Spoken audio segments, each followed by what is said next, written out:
Voilà, Romains chapitre 8. Nous allons lire les versets 28. Je voudrais qu'on nous lise ça en version Louis II avant qu'on nous lise ça en lingala. Romains chapitre 8, le verset 28. Nous savons du reste que toute chose concourt au bien de ceux qui aiment Dieu, de ceux qui sont appelés selon son dessein.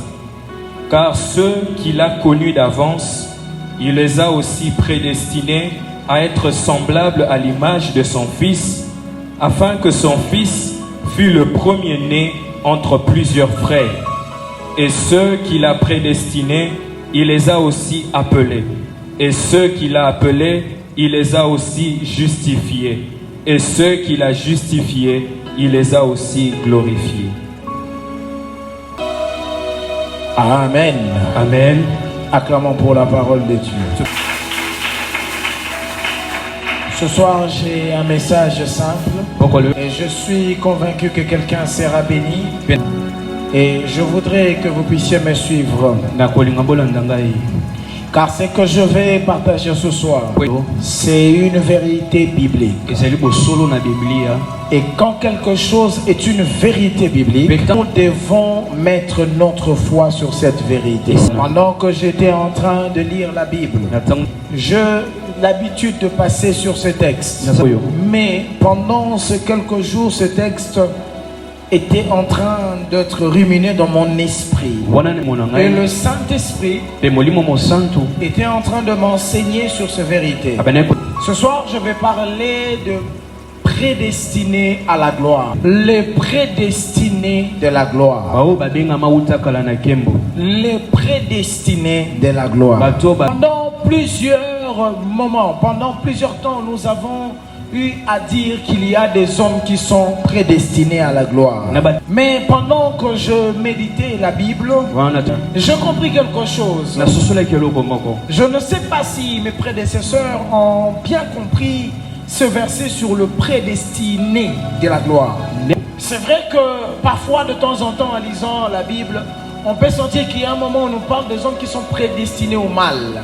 Mais quand on parle de la destinée, j'ai fini par comprendre que la destinée est un parcours que Dieu seul est le tisseur de ce parcours. À chaque fois qu'on parle de la destinée d'une personne, destinée, ce n'est pas une chose que l'homme écrit. Chaque fois que l'homme essaie d'écrire une chose, ça n'a pas la même taille de ce que Dieu a prévu. C'est comme ça que j'aime dire ceci. La destinée est un plan de Dieu dans lequel lui il tire sa gloire en travaillant avec l'homme. Je répète, la destinée, c'est un projet de Dieu où lui veut tirer gloire en travaillant avec l'homme. Donc à chaque fois que vous entendez ce mot ou cette phrase où on dit telle personne est destinée à ça, quand vous entendrez que Dieu dit ou bien qu'un prophète te dit tu es destiné à être béni, allez-y comprendre que Dieu lui-même veut tirer gloire de cette chose. Si ton mariage est le mariage de la destinée, alors laissez-moi vous dire ce n'est plus un mariage ordinaire. C'est-à-dire Dieu veut tirer gloire de cela. Ici on parle de la prédestination, c'est-à-dire des choses qui ont été tissées dès l'éternité dans le secret. Et la Bible nous parle de cela. En lisant le livre de Romains chapitre 8 nous parle plus de la victoire contre le péché. Vous lisez dans le livre de Romains, on nous parle de la victoire que nous avons reçu l'Esprit de Dieu qui nous donne la victoire contre le péché. Et là encore plus loin on descend dans le même livre quand nous lisons Romains chapitre 8, on nous parle aussi de la soif du monde qui désire, qui attend la révélation du Fils de Dieu. C'est ça. Alors quand vous lisez la Bible, quand vous arrivez quelque part, vous sentez l'apôtre Paul qui est en train d'écrire cette lettre aux Romains. Il commence à expliquer. Paul commence à parler d'une chose qui est très complexe. Nous savons du reste que toute chose concourt bien de ceux qui aiment Dieu, de ceux qui sont appelés selon son dessein, ceux qui sont appelés selon son dessein. D'abord ici nous sommes en train de voir l'apôtre Paul en train de parler des circonstances. Non, et je vais encore l'expliquer autrement. Suivez-moi bien. L'apôtre Paul est en train de parler de ce qu'on appelle le maître de temps et des circonstances, les événements qui viennent. Donc, c'est-à-dire des choses qui nous arrivent. Il explique que pour ceux qui sont de Dieu, nous ne subissons pas les circonstances du monde. Nous subissons les circonstances qui viennent de Dieu. Voilà ce qu'il commence par dire. Mais il explique bien. Il dit de ceux qui sont appelés selon le dessein de Dieu. C'est-à-dire à ceux qui ont accepté l'appel de Dieu. Il parle de circonstances, suivez-moi bien. Et il parle de circonstances qui doivent arriver par rapport aux personnes qui sont appelées selon le dessein de Dieu. Et la Bible est en train de dire, car ceux qu'il a connus d'avance, il les a aussi prédestinés.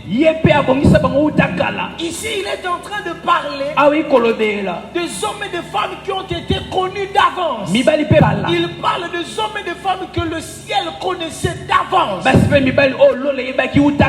Quand vous lisez jusque-là, vous pensez que Paul est en train de faire une discrimination. Non. Ici, on ne dit pas ce que Dieu a choisi d'avance. Non. On dit ce qu'il a connu d'avance.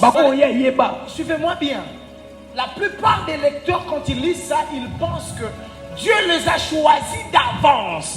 La Bible dit ce qu'il a connu d'avance. J'insiste. Ce que Dieu a connu. Dans Romains, il ne dit pas ce qu'il a choisi d'avance. Mais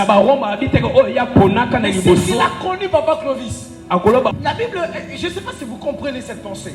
Vous allez comprendre qu'on va... Là, je ne fais qu'introduire, parce que ce que je vais dire plus loin est tellement court, vous allez comprendre, vous allez dire même amen après. La Bible dit ce qu'il a connu d'avance. Il les a aussi prédestinés. D'abord, il les connaît et il les prédestine. Est-ce que vous, je ne sais pas si vous comprenez. L'action de Dieu commence par voir un futur. C'est ce que les gens ne comprennent pas de ce texte. Je vais vous dire une chose. On peut mettre une casquette à Dieu en disant que Dieu s'assoit sur son trône.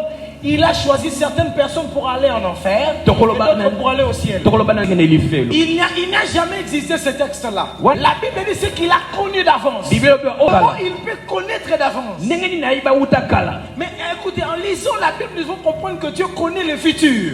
S'il y a un pouvoir que Dieu a donné à l'homme, c'est le pouvoir de choisir. Mais quand on arrive à propos de choix, Dieu n'intervient pas. Dieu te donne à toi le pouvoir et il te propose. La Bible le dit, je mets devant toi deux chemins, à toi de choisir le bien et de laisser le mal. S'il y a quelque chose que l'Esprit de Dieu exerce, c'est l'Esprit de conseil. S'il te donne un bon conseil, laisse le mal, avance dans le bon. Et c'est ce que ce texte est en train de dire. Ici, il ne dit pas qu'il a choisi des hommes pour la gloire. Si je dis prédestiné pour la gloire, il y a des gens qui vont dire c'est moi dont on parle, pas le voisin. Non. La Bible dit il l'a connu d'avance. Et il les a prédestinés. Il connaissait le choix. Non, il connaissait les choix de ces personnes. Maintenant, ce que lui il a fait, il a commencé à préparer pour les personnes qui feront le bon choix. Est-ce que quelqu'un me suit? Je viens vous parler de les prédestinés à la gloire. Paul ici est en train de dire il les connaissait. La Bible dit qu'il n'a pas choisi, mais il les connaissait et il a commencé à prédestiner. C'est-à-dire il a commencé à préparer pour eux. Il a commencé à préparer pour des hommes et des femmes qui vont accepter son dessein à lui. J'insiste là parce que quand on va entrer, il y a des gens qui vont dire amen, mais je ne veux pas que tu me dises amen sans que tu puisses comprendre là où nous sommes en train d'aller. Je suis dans Romains chapitre 8 verset 29 parce que c'est l'étude biblique, il faut vraiment qu'on puisse bien lire. Il veut dire car ceux qu'il a connus d'avance, il les a aussi prédestinés à être semblables à l'image de son fils. C'est-à-dire il y a un temps qu'on appelle les temps éternels. Dans l'éternité de Dieu, où Dieu connaît toutes choses, et donc il commence à arranger les choses selon les réalités de son éternité. Il savait qu'il y aura des hommes qui vont accepter son dessein à lui. Alors il a commencé à planifier un projet. La Bible dit ceci: car il les a aussi connus d'avance, il les a aussi prédestinés à être semblables à l'image de Dieu, afin qu'il soit le premier-né d'un grand nombre de frères. Il y a des étapes où je vais expliquer comment on va accéder, comment on peut accéder à la gloire. Maintenant, suivez-moi. Qui sont les prédestinés de la gloire? Ce texte ne parle pas des personnes qui sont pures dès le début. Ce texte dit qu'il a connu. Il n'a pas écrit non. Il a connu qu'il fallait qu'il y ait des personnes qui puissent être à l'image de son fils. Il a connu des personnes qui devaient être à l'image du fils et de vivre la gloire. Et quand il les a connus, il a commencé à prédestiner des choses pour eux. Il a commencé à tisser une toile de gloire pour eux. La Bible dit quand il a fini d'écrire cette lettre de prédestination, il les a maintenant appelés. Après les avoir appelés, il les a justifiés. C'est là que je reste calme. En réalité, les hommes qu'il a connus ou bien les êtres qu'il a connus